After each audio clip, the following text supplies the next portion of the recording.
It's news time. Information is power. Be current. The news headline. Why Bisi Akande slated that Olusegun Obasanjo is a victim of General Sani Abacha military dictatorship. The news headline in full. It is no longer news that former governor of Osun State and All Progressive Congress chieftain, Chief Bisi Akande, has officially launched his autobiography titled My Participation. The event, which was held in Lagos State, southwest region of Nigeria, was attended by President Muhammadu Buhari, Asiwaju Bola Ahmed Tinubu, amongst other notable dignitaries. In the book, Bisi Akande, who is a friend of former governor of Old Oyo State, Bola Ige, stated that former President Olusegun Obasanjo and Bola Ige were victims of Sani Abacha military's dictatorship. For those who were yet to be born during the military regime of General Sani Abacha, this is what Bisi Akande means when he said Obasanjo is a victim of Abacha'S dictatorship. In 1995, Obasanjo was accused of plotting a coup against the military regime of Sani Abacha, and he was sentenced to 25 years imprisonment by the military court. It was after the then United States of America President Bill Clinton intervened that the sentence was reduced to 15 years. He spent many months in Ikoyi prison and also Yola prison before he was pardoned during the military regime of General Abdulsalami Abubakar.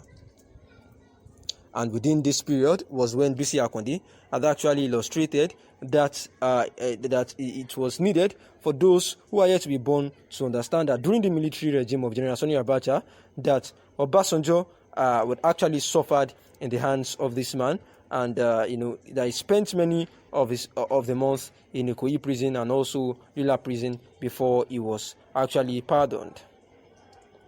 Therefore, Obasanjo had actually also summoned that the stakeholders, and also relevant elder statements have a meeting to resolve the insecurity going on in the nation as soon as possible. For President Muhammadu Buhari, to see how to manage the security affairs of the nation if the country would actually not burn into much more chaos, seeing that according to presidency sources, the meeting scheduled to hold on Tuesday 14th December on Wednesday 15th in Abuja has the capacity to inflame passions, allegedly cause ethno-religious tensions with consequential negative effects on national security and unity of the country, which authorities have continued to insist is non-negotiable, because there are strong indications that the former president Olusegun Obasanjo may summon a meeting intended to discuss the security situation in the country, and the sources who spoke in confidence said the meeting will hold barring any last-minute change in plan by the respected former ex-president from 1999 to 2007 and head of state 1976 to 1979. And this was as they wondered why the ex-Nigerian leader, Pan-Africanist and personality of global repute, will contemplate such a mood at a time when all men and women are of good conscience were expected to join hands with government in a bid to solve the challenges confronting the nation. At the time of filing this report, it was gathered that Chief Obasanjo has already sent out letters of invitation preparatory to the colloquium. Among the dignitaries invited to part of the conference, all things being equal, is a former head of state who has been actively involved in peace advocacy and national unity. Before the meeting, he may meet with respected Ijaw leaders and former Federal Commissioner of the Information, Chief Edwin Clark. And the newspaper recalls that sometime in August, a socio-cultural group, the Yoruba for One Nigeria Forum, YONF, had challenged the elder statesman on the need to come clean on allegations that he was lobbying Benin Republic Yoruba activist Sunday Adeyemi aka Igboho from possible prosecution. We are aware that an ex-president and one of the leaders of this nation, Chief Olusegun Obasanjo, has concluded plans to meet with interest group and former head of state prior to the planned meeting. He intends to meet with Ijaw leader Chief Edwin Clark on the 13th of December next week. This is after an earlier meeting he proposed to the former head of state could not hold, ostensibly due to the circumstances of the time. And one of the sources said that he intends to invite former leaders to the scheduled meeting. And truth is, the resolution from the planned meeting may serve as a platform to allegedly discredit the government. And definitely, the former leader will cause a letter to be written to the president alleging deteriorating security situation in the country. Now, here are the likely implications of the scheduled parley: likelihood of eating up the polity cause political tension as well as ethno-religious division. It also has the capacity of triggering disunity, disloyalty to civil authority after allegedly painting the government as weak and incapable of discharging its responsibilities to its citizens.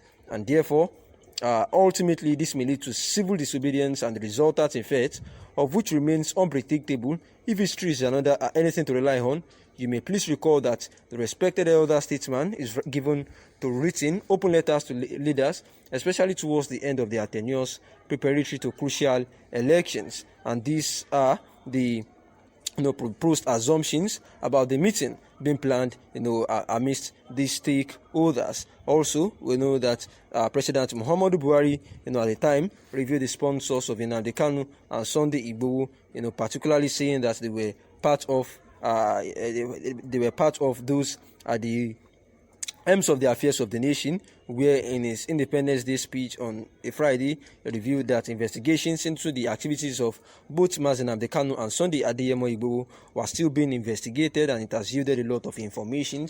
We know that Sunday Adeyemo, aka Igboho, is still at the detention of the DSS, is still at the detention of the Benin Republic, officials who are yet to, release him. And Mazi Nnamdi Kanu still at the DSS facility, awaiting further charges, although they had given him audience for comfortability, of which the DSS are still floating.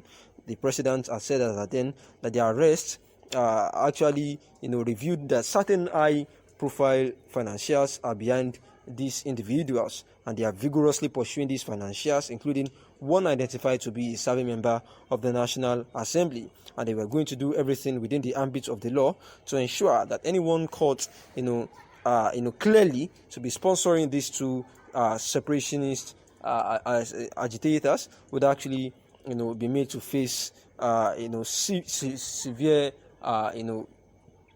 prosecution in the ambit of the law. We know that Sunday Adeyemo is actually a Yoruba Nation agitator who has been agitating for the Yoruba Nation to take hold and break away from Nigeria, insisting that the Yoruba Nation had actually been marginalized, and there was need for the federal government to allow them, stay on their own. Likewise, in the same vein, Nnamdi Kanu, who is actually agitating for the indigenous people of Biafra nation, saying that they are also, being marginalized, and the country do not, support or assures them of a brighter future, and therefore they want to go on their own, as agitating for the federal government to allow a referendum and put into vote those who want to stay, with Nigeria, and those who want to break away once and for all, instead of forcing the unity of Nigeria on them. And therefore they had been, arrested, and the next thing to do with them is what we are yet to unveil. For now, thanks for listening.